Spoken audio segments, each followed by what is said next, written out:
სესია პირველ საათზე უნდა დაწყებულიყო, თუმცა ტექნიკური პრობლემების გამო დეპუტატებს სხდომის ჩატარება საკომიტეტო მოსმენების ოთახში მოუწიათ. სხდომათა დარბაზში მწყობრიდან ის აპარატურა გამოვიდა, რომლითაც დეპუტატები რეგისტრაციას გადიან.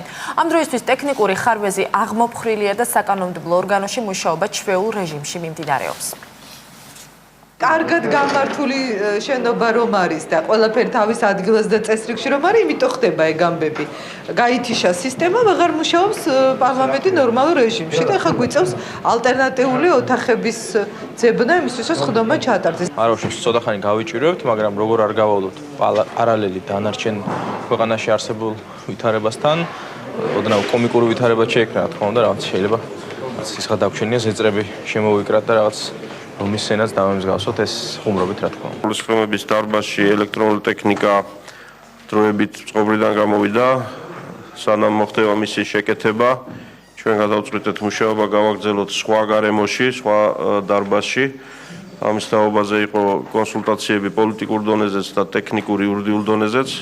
ჩვენ რეგისტრაცია გავიარეთ სხდომათა დარბაზში და პარლამენტი უფლებამოსილია შეუდგეს საკითხების განხილვას.